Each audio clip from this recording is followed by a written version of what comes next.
Hello, welcome to another episode of Catch Dog Concepts. So today we're getting into a breed review. Talking about if you watch my announcements video, I said the first breed that I will be getting at some point is a South African Boerboel or just a Boerboel. But today we're gonna excuse me, I'm a little tired. Today we're gonna get into the standard and the frame of the Boerboel and kind of why I chose it. So I have something pulled up. I mean, make sure I pick the right one. Yeah. Don't copyright me because I don't know if it shouldn't. It's on the internet, so we should be good. Boerboel AKC breed standard. So Boerboel full detention and check paw pads. Excuse me. General appearance. Historically, the Boerboel developed as a general farm dog for the pioneers who settled in South Africa since the 17th century. These dogs are often the first line of defense against predators and were valuable in tracking and holding down wounded game. So from the jump, you can see they have a hunting and a catching history. I won't say catching. I mean, it says wounded game, but I mean, most likely they caught quarry, man of prey, and held them from the article. Old farmers told many a tale of the strength, agility, and courage of the Boerboel. The dangers and harsh conditions of southern Africa allowed only the fittest to survive. One thing, these Boerboels of today, they look like designer dogs. They really shouldn't be 250, 220, 200, and just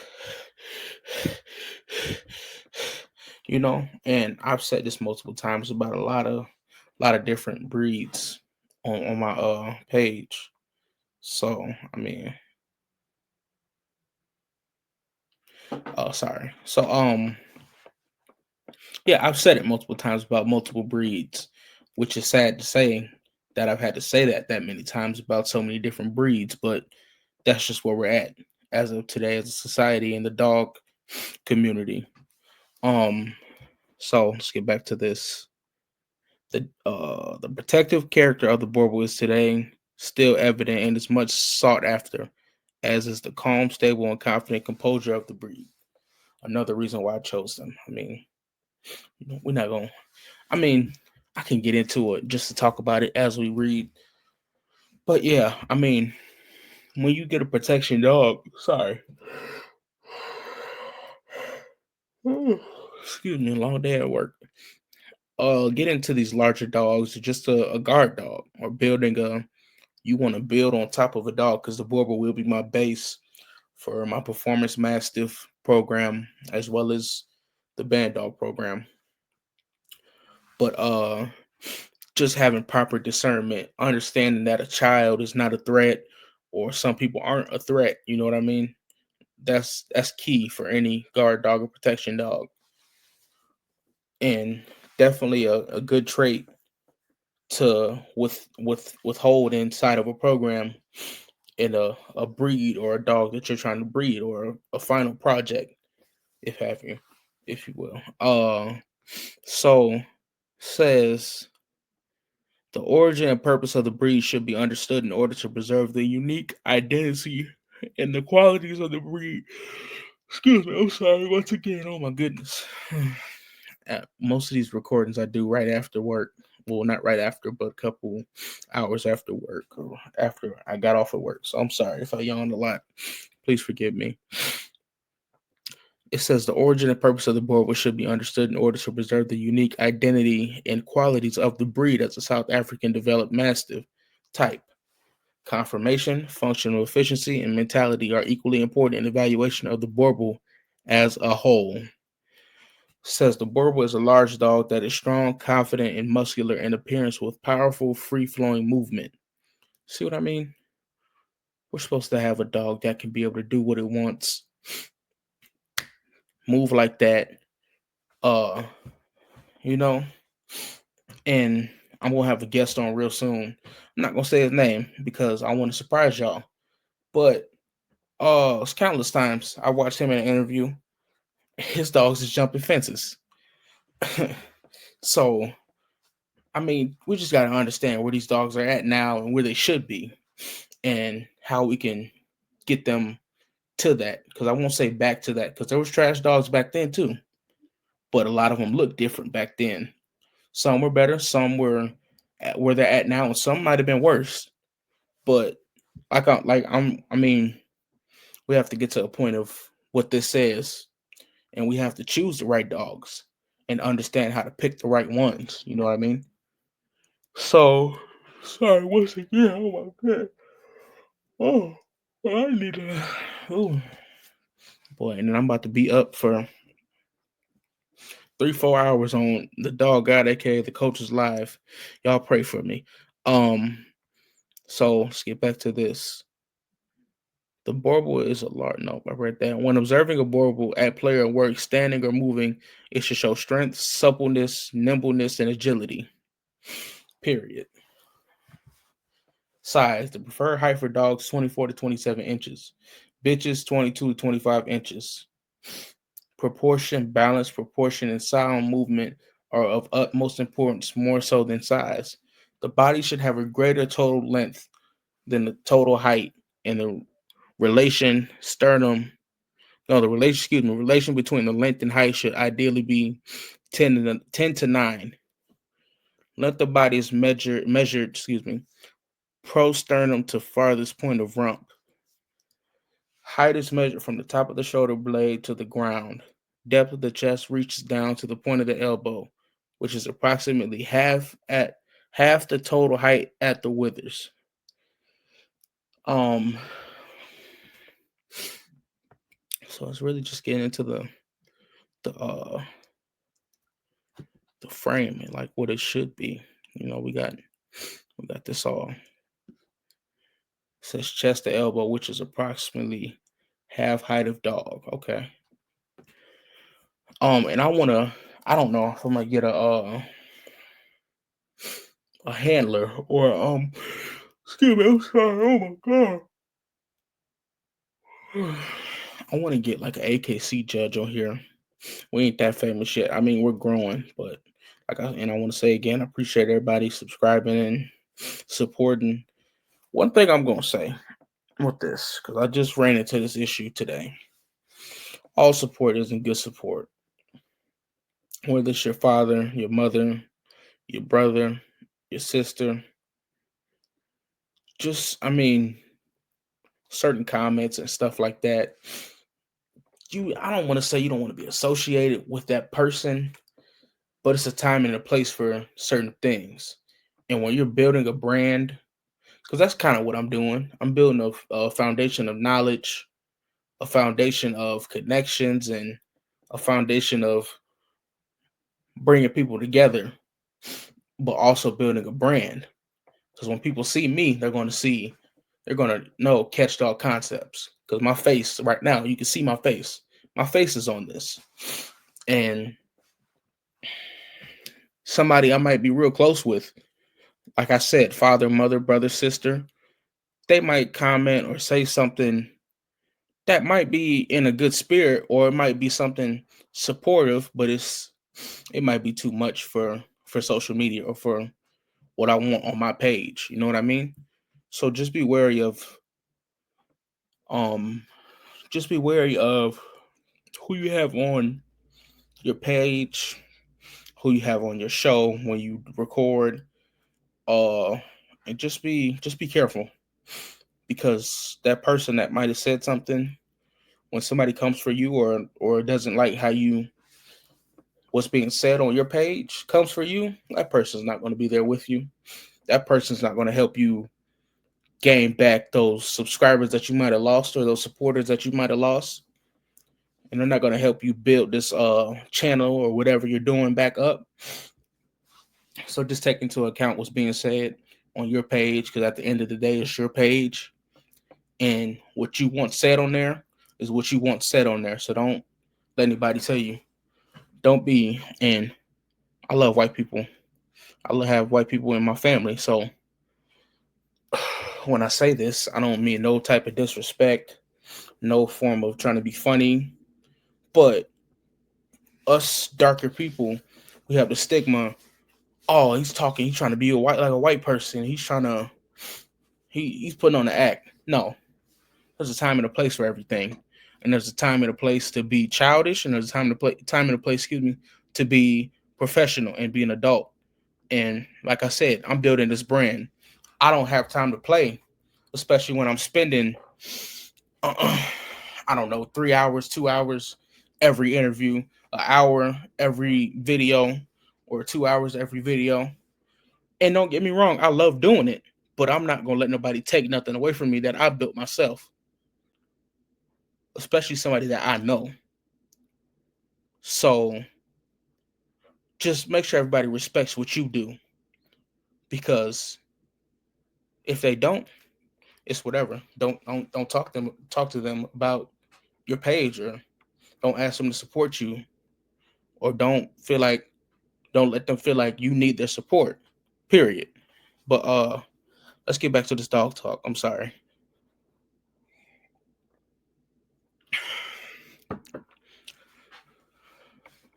So it says front and rear angulation should be equal for proper balance. Substance dogs are characteristically of larger frame and heavier bone than bitches. Bitches are feminine but without weakness of substance or structure. Serious fault, severely out of proportion and balance, reversal of sex characteristics. Okay, so reversal of sex characteristics. I think everybody what's the word I'm looking for? Um oh my god, I'm sorry. Everybody loves a good female that's real bulky, real she-male, that's what we're saying. But as the standard says, it's not something that's desired. It's a fault, a serious fault at that. I'm not gonna say don't go for it. Excuse me, because excuse me, I'm sorry. With the whatever what you're doing, you should always be looking for bigger, faster, stronger, and just better as a whole. But bigger, faster, stronger is not always better. The dog might need something internally, like a cooler temperament or a better temperament around for the puppies that have a better temperament around kids. So I need to blow my nose. I'm sorry. I know it's notice I have a tendency to sniffle on here. I apologize for that. So yeah, just bigger and bigger is not always better, and that's something a lot of people in today's society, especially with these dogs, don't understand that bigger is not always better. I'm a bigger dude. I love big dogs. I've always been around them. So don't get me wrong. I love big dogs, but when we take in form over function, I can't agree with it. I can't respect it. Um says head. The head is an impressive and distinctive feature of the Boerboel. It should be blocky, broad, deep, square, and muscular, with well-filled cheeks and in proportion to the skull is square, flat, muscular. The zygomatic arch cheekbone. I want to look that up. Zygomatic.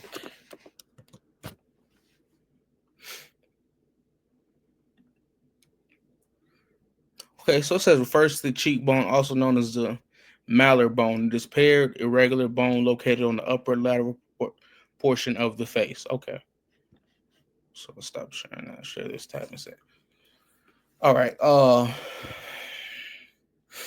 zygomatic arch is well muscled, but not too prominent, almost parallel to the muzzle. Skull slightly less than 2/3 of the head. Stop is visible, gradually sloping. It should not be steep. Um, so when it says stop, I think it means when a dog is moving and then it comes to a halt. I'm not sure. Look it up. Because like I said, this is a learning session again. It's a breed review, but we're learning at the same time.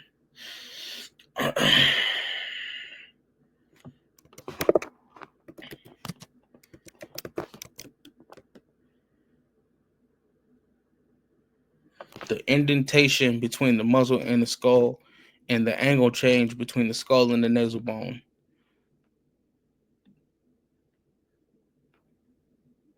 Let me see.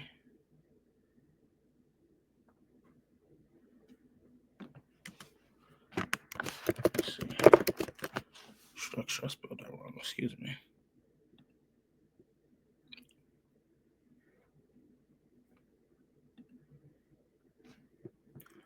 Oh, okay. That's like this, like between the eyes. Okay, it says between the dog's eyes where the skull and nasal bone meets. Okay, duh. I just need to see a picture of it. All right, let's go back to this. Share this tab instead. Um, says it should not be steep, so not high. Okay. So muzzle is broad, deep, and narrows slightly towards the nose. Straight and almost on a parallel plane with the skull. The muzzle measures slightly more than a third of the total length of the head. Nose. The nostrils are completely black, large, and widely spaced. Widely spaced. That means that they gotta be like this, so the dog can. Because I think Cali Catchers he preaches this a lot with performance dogs. When they're holding a pig, intruder, anything, prey or whatever, they're not breathing through this because they're getting a full grip. So that's blocked. This is blocked. So they have to be able to. They got to be able to breathe. That's the only other way to breathe. That's the only airwave, air path. Says disqualification: nose, leather, in any color other than black. Okay, so it's talking about like the nose has to be black. So disqualification within AKC. Says jaws are strong, deep, and wide, and taper slightly to the front. Bite. Teeth are white, strong, correctly spaced with complete detention preferred. Ideally, the dog should have a scissors bite. Underbite of up to 1/4 inches acceptable. So, just for those that might not know, let's look up a scissor bite in a dog, just so you know. Y'all might know what to look for. Let me see. So I'll read this. A scissor biting dog refers to the normal, ideal alignment of their teeth where the upper incisors slightly overlap the lower incisors, creating a scissor-like appearance when the jaws are closed. Like this. I think this is perfect. If you don't have that, then your dog doesn't have a scissor bite then. But like it's saying, a scissor, it's an overlapping or kind of a, not a stacking, but a side-by-side stack. You know what I mean? So look for that in a dog. It's gonna, I mean, it comes with performance, a good bite. You know, I heard some people say an underbite, like bulldogs, is like beneficial to the bite. I mean, I want to see how true that is. So underbite, good for hog in dogs. No, in dogs. I'm from Michigan. Let me see.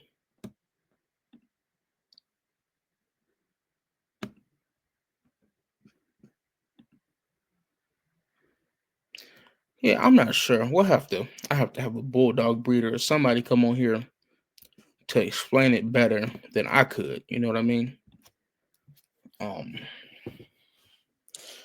says disqualifications: overbite, underbite of more than 1/4 inch wear mouth. Okay. Lip. The upper lip is loose and fleshy under the nose. The end of the lip must touch the top of the bottom lip. So that's what it says, when the end of the lip must touch the top of the bottom lip. Um, so I've heard a lot of people say the dog, like it's dewlap, this can't be real low because when they go to bite, they'll bite their lip and let go. So I don't want to say a tight lip, especially now with these Malasa breeds, but a tighter lip where it's not all the way down here is more ideal, just to not get in the way when performing. Um, Viewed in profile, the flus must not extend below the lowest level of the jawbone. The lower lip is moderately tight without excessive jowls. Eyes are medium sized, neither protruding or receding, forward facing and widely spaced, with an intelligent expression. The color of the eye is preferably dark brown, but also shades of brown, preferably darker than the coat, are acceptable. It says serious fault, yellow, bird of prey eyes. Okay. I've seen a few dogs that have that kind of yellowish kind of eye, like that jaundice, like that jaundice color, the Michael Jordan eyes, if you will. Um, Disqualification: blue eyes, entropian or ectropian. I want to look it up. I might as well. Entropian. Let me see.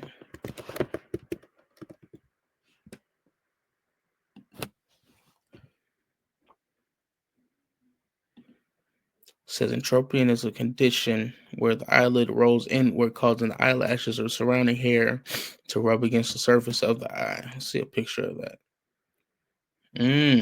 Okay. Let's see. You know, it's these molosses too. You know, they have them issues with their eyes, man. Okay. All right. Okay. I think we got it.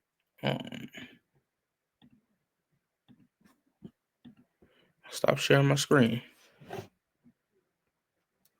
Let me reshare my screen. How everybody doing? You know, make sure y'all like, subscribe, and comment if you watch this. It's been a great month for C.D.C. or Catch All Concepts, however you would like to say it. It's been a great month for us, you know. We hit, I think, 1.5K views in 1 month. It's been a big month for us. I really appreciate y'all, all of y'all.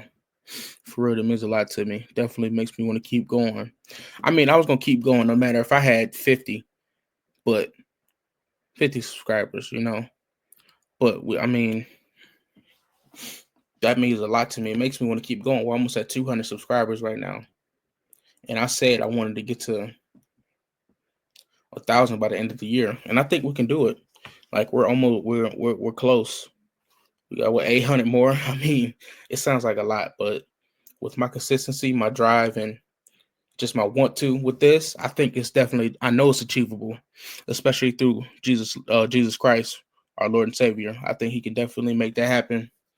And I just got to keep putting my trust in him. So, and I hope you all do the same with whatever path you go on or whatever you decide to put your time into.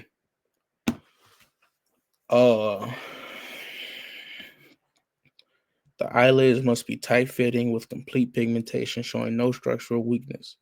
Ears are medium sized, V shaped, hanging forward, medium leather, tapering to a rounded point that reaches almost down to a line extending from the mouth. They are set wide and are carried close to the head. I don't play with my nose, so don't don't get that out of this.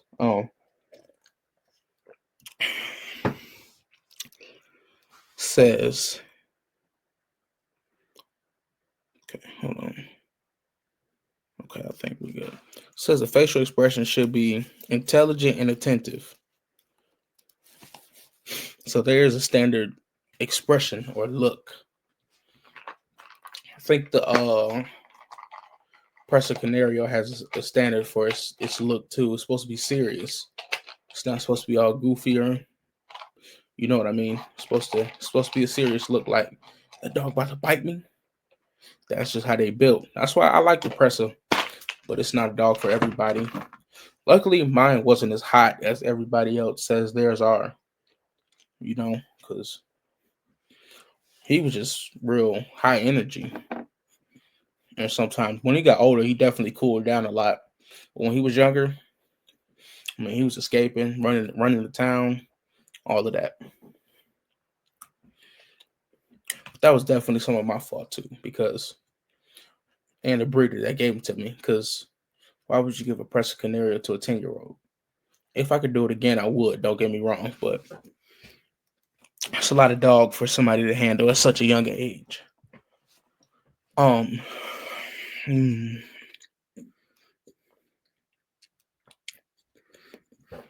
says neck is powerful, of medium length and forms a muscular arch, kind of like that. Not a full hump, but kind of like a muscle hump, like a grizzly bear or like a bull. You know, they had that hump on the back of their neck. I kind of got one too, because I lift weights, but yeah. Says it flows smoothly into the sloping shoulders, gradually increasing width from the head to the shoulders. In the female, the muscles are less accentuated, but should remain in balance with the head and body. It says dewlap is noticeable, but disappears towards the sternum. Top line is firm and level, extending in a straight line from behind the withers to the croup. Excuse me. The underline of a mature dog has a slight tuck up. Body is blocky, muscular, and solid with good depth and width. The back is broad and straight with pronounced muscles. Rib cage is well sprung and well filled behind the shoulder blades. The transitions between the chest, loin, and rump are well filled and flowing. The loin is strong and muscular and only slightly narrower than the rib cage and rump. Croup is broad, flat, and strong with well-defined musculature. Its height should not exceed the height at the shoulders. Okay. Tail is thick and set fairly high. It should be well covered with hair and without kink, like a bulldog. Uh, the tail may be docked or left undocked, both being equivalent. If docked, tails are traditionally docked at the third or fourth caudal vertebrae. The undocked tail should reach to the hocks when the dog is standing and be carried with a slight curve upwards. Excuse me, when excited or moving. Tail set is more important than the length. So I'm just going over this. I think we're going to get more into this right here.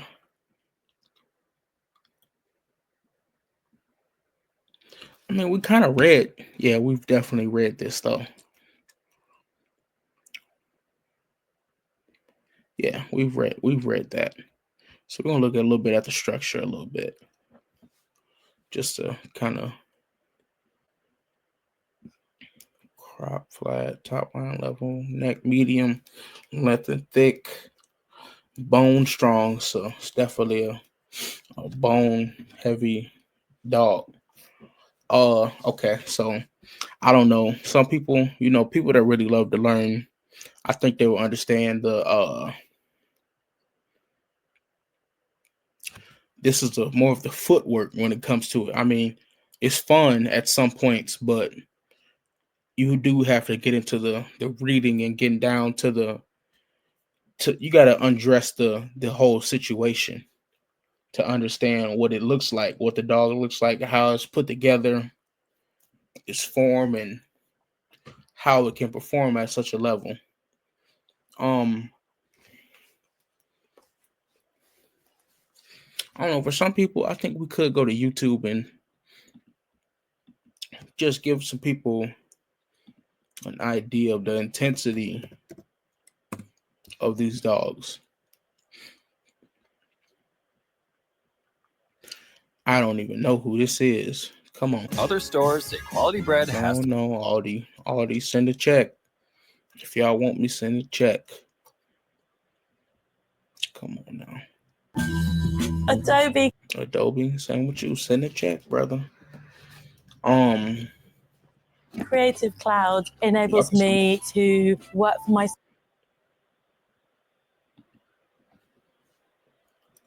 Let me see.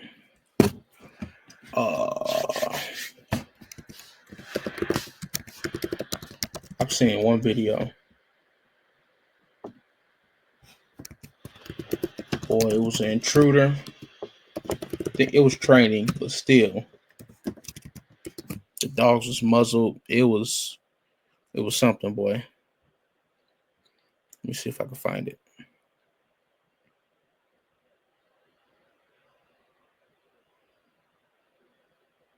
If I can't, oh well. But I do want to find it.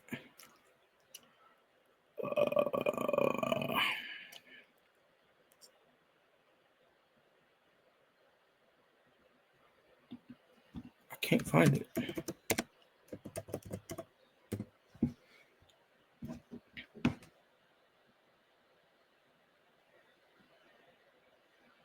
Still can't find it. All right. Yeah, we're not gonna worry about it. See if I can find this one that I looked up earlier. This might be it. This is the last time I'm gonna look. My stuff moving slow. Yeah,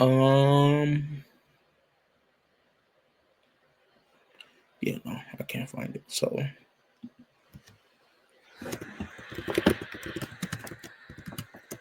I mean, here, this video just kind of really sums up.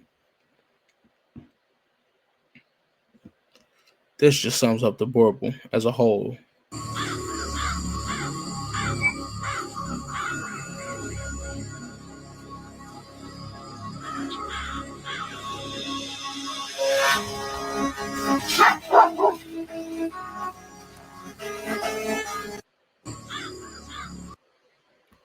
I mean, like how much more confident and aware and just the willingness to check anything that comes on the property. How much more that can you get? Like, I mean, how much more do you need? The Boerboel like that right there. So that, I mean, that just says Boerboel. I feel like you have a animal that weighs like I think the third most heaviest land mammal in the world, right there, with one of the most devastating bite forces in the world. And that Boerboel stood in front of that little bitty fence that hippo could have tore down with the quickness, and stood on 10. And as you can see, his buddy was behind it. From my understanding, Boerboels are pack animals. And I'm gonna stop sharing my screen. We're gonna talk for a little bit. Yeah, Boerboels are pack animals. So that just can allow some more problems or some more keys to you and your yard, or you and your kennel, or you and your pack of hunting dogs, because they hunt together, they eat together. That's how a lot of them operate. And like I said, we're gonna have a guest on soon. He's gonna get into this, so I'm really excited about that. But right now I just want to get into what would match the Boerboels, excuse me, uh phenotype traits. What would match that the best? There's actually 4 types of Boerboel though, and I don't know what type I would really like. I do know. What am I talking about? I mean, I know what phenotype. I want that dog. I think the most we'll go is a functional 150, 130, 140. You know what I mean? I mean that's really my, because like I said, it's a performance mastiff, so that really that's really my preference. You know what I mean? 100 to, this is males. Females, I'll say 80 to 130. And then with males, 100 to, say 110 to 150. 110 to 150, or maybe 160. It's got to be a real good 160 for me. But yeah, so that's really what I look for in a Boerboel. But yeah, like I said, those are some real intense dogs. Definitely, that's what I want. That's going to be my first option. That's going to be my base to my entire program.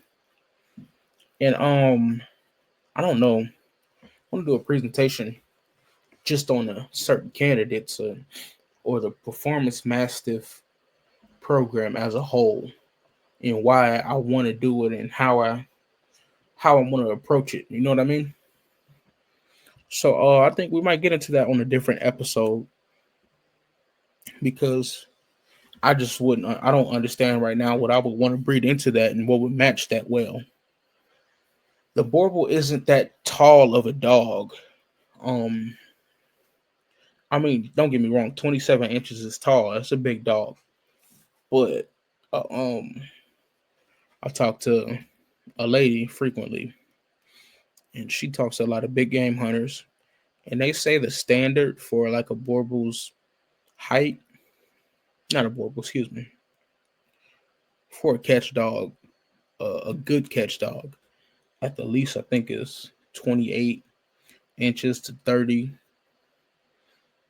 and 28 to 32, 33, something like that. So I think I don't really know what dog because I want some more height, but I want the bone, I want a little size, and with the Boerboel, I want that powerful head. I want that kind of bulldog. It's like a Boerboels are like bulldogs. They have bulldogs in their history. Excuse me. I want that bulldog head. Excuse me, but I don't want bulldog health problems.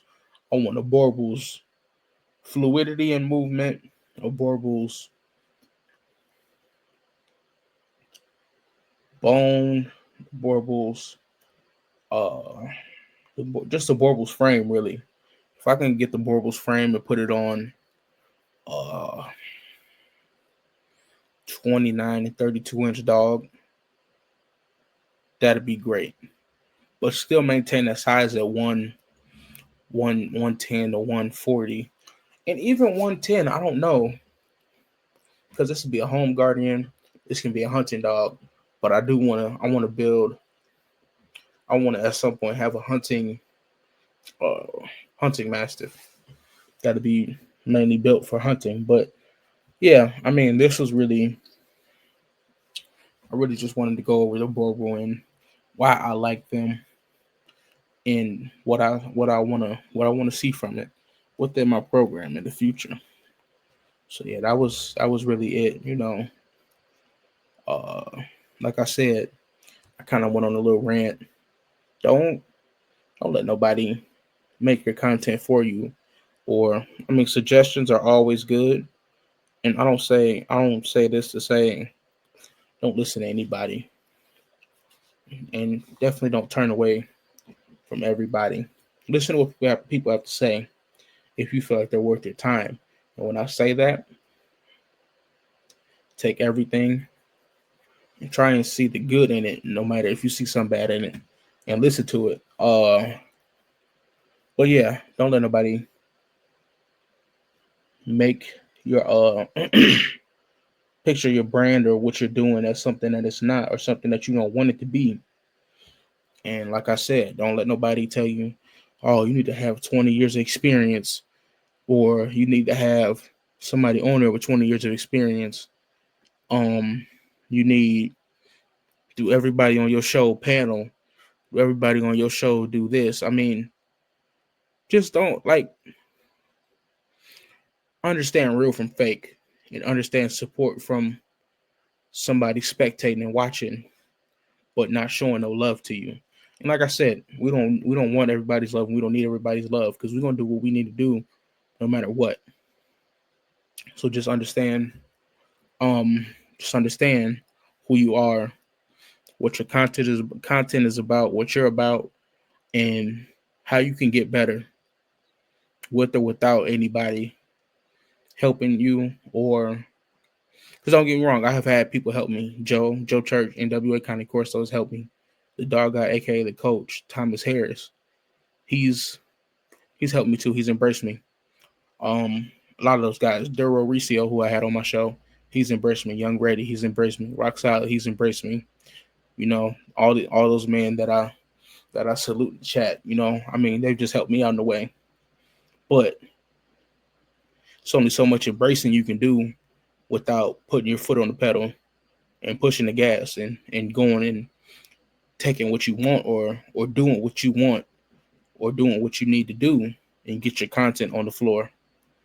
and get your name out there. So yeah, definitely, I feel like this was a good episode. We reviewed the South African Boerboel and what I like about it and what I can take from its phenotype and genotype and just its overall uh, frame of work as a dog. I think that's it. Let's continue to better our minds and dogs, people. Thank you.